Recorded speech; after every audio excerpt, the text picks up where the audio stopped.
Jessica Oppetit and I am the COO of Flipdish. So Flipdish was started in 2016 by two brothers, Connor and James McCarthy. And it's actually a pretty hilarious story. So it started because Connor would try and order pizza on the weekend, and the app that he was using to order pizza took him through some ridiculous user experience flow. So you'd have to enter your email address, you'd have to go to your email address, confirm that that was your email, you got asked your date of birth, totally relevant for ordering a pizza, you got asked your delivery address twice, both when you signed up and then again when you went to check out. And then every single time you ordered a pizza, you need to re-enter your credit card information because they had no way to store your credit card details securely. So Connor, I think, bored one weekend, decided to create a better user experience and built an app that took this 1 minute, I think, and 30-second user experience flow and took all the same information but got you through the process in 19 seconds. And then went to various pizza shops and delivery shops to say, like, hey, we've created a much better marketplace experience, like you should totally join our marketplace. And as they went to chat to restaurants, the restaurants are like, we hate marketplaces. Like, why would we want to give you our customers and then have you pay, like ask us to pay us back for those same customers? We want this amazing digital consumer experience, but we want our own brand on the apps, and we want to own the customer experience, and we want to own, the data at the end of it. And so I think fast forward 6 years, Flipdish is currently the global leader for white label front of house digital ordering solutions. We offer our venue partners white label websites, iOS and Android apps, kiosks, QR order and pay solutions. We currently have thousands of restaurants on our platform. We have feet on the ground in 6 countries. We're operational in more than 30 countries. Tiger Global led our Series B just over a year ago, and we, recently were lucky enough to close our Series C, which Tencent led, and we just raised 100 mil at a $1.25 billion valuation. So, super exciting time to be at the company. I come from a fairly strong lineage of ambitious and empowered women. So my great-grandmother was one of 3 girls, my grandmother was one of 3 girls, my mum was one of 4 girls, I'm one of 3 girls, and I have 3 girls. So all of those science classes that tell you that it's the man's sperm that determines the gender of the baby, well, I have a family history that might suggest otherwise.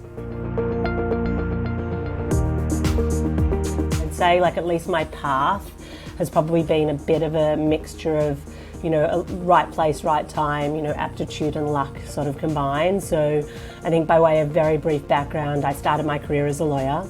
I had a very, very short professional stint where, I got admitted but realised that was not my life dream. I then transitioned into management consulting, which took me to Harvard Business School. And, at business school I was 100%, okay, I won't say 100%, 99% sure that post-business school I was going to be an entrepreneur.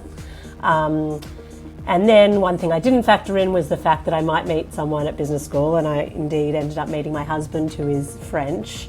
And it turns out Melbourne-Paris is not the easiest long-distance commute. And so I think, long story short, but we ended up deciding to move to Singapore together. And while I totally could have started a business in Singapore, I thought, it's probably a little bit ambitious to move to a country that I know very little about and try to start a business. And so I sort of reflected that if I was going to run my own business one day, and it was at the time probably going to be in the retail space, given that that's where I had the most industry experience, that it probably made a good amount of sense to, learn some things about supply chain operations, and where better to do that than Apple. So that's where I went. And loved it. I was at Apple for just over 3 years, super interesting. But I think, while I liked Apple and I liked Singapore, we decided that we should probably move to Europe to be closer to one of our families. So we moved to London. And I decided that I really wanted to work for a company where, it just felt more ambitious. I felt like I had more skin in the game, that I had more autonomy. And so this is sort of where the luck comes into it. I was just randomly searching around for roles that sounded interesting. And I came across this job description for a GM of London for a company called Via that was launching in Europe. And I ironically had sisters both living in New York who had literally talked non-stop about this company that had these amazing shuttles that got you around New York in 5 minutes where you paid $5 and that it was life-changing. And after I clicked that they were the same company, I just decided to apply on a whim. And then, before I knew it, I was in New York City having I think interview number 10, and landed this role that ended up, I think, having a fairly big impact on my sort of career trajectory. And so, I was at VIA for 4.5 years. I started, as the GM of London. I then headed operations and expansion for Europe. I then took on the country manager of Spain, Italy, the UK and Ireland.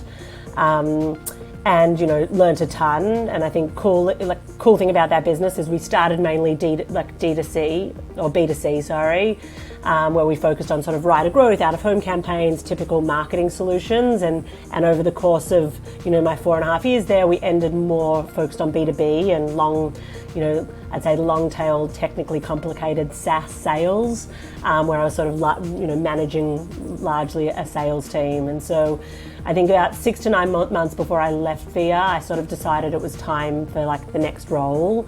And I totally left for ambition reasons. I loved the company. I loved everything we were doing. And I started calling recruiters, and I think, James, you were one of them. And I sort of said, okay, I think this is what I want. I kind of want to work for a company that is a multi-billion-dollar idea with ambitious founders. I want to work with smart people. I want to work for a company that I can be proud of what we do, or at least something like a company that doesn't do terrible things for the world. And I want a COO title with a complicated operational role. And I think after rejecting a few offers, after being rejected a few times, and I think also turning down even the start of a process where we only ticked, one or two or a few of those sort of 4 things that I thought were critical, I got sent a job spec for the COO of Flipdish, and the second I read the job spec, I knew that was my next role. And yeah, I guess very long story, but that's how I became a COO. I'm not really sure that there is a typical day per se. I think COOs can look very, very different depending on the org. So for context, I manage our people function, our legal function, our finance team, customer success, operations, support and project management teams. And actually, ironically, until last week, I was also overseeing the commercial function, so sales, marketing and M&A. And I think because of the breadth, most of my week is kind of focused on the most critical issues facing the company. I obviously have, in a given week, I have one-on-ones with each of my direct reports. We have a sort of a commercial lead sync every other day to just talk about, how the business is tracking against targets, any sort of the key commercial issues. And otherwise, I sort of get pulled into deep dives or strategy pushes on any bunch of areas. So I think for a little bit of context, at least right now, we've probably got 3 key things we're focusing on. I think one is employee engagement. We've obviously just raised a ton of money. I think we need our amazing people to stay with us and to want to join us in order to continue growing. And so I'm involved in sort of an exercise of salary and comp benchmarking against sort of other key tech companies in Europe. Similarly, automation, we're going to grow like crazy this year. We're only going to do that efficiently if we've built the right automation into the process to help us scale. And so at the moment, we're doing a huge amount of work figuring out how we can better automate the client onboarding process. And then the final kind of key priority area for me at the moment is, we work in the hospitality sector, which obviously is currently being crippled by labour shortages. And so, we have a unique product, or part of our product is unique and can really target that area where, we can offer QR order and pay solutions or kiosk solutions to really help restaurants.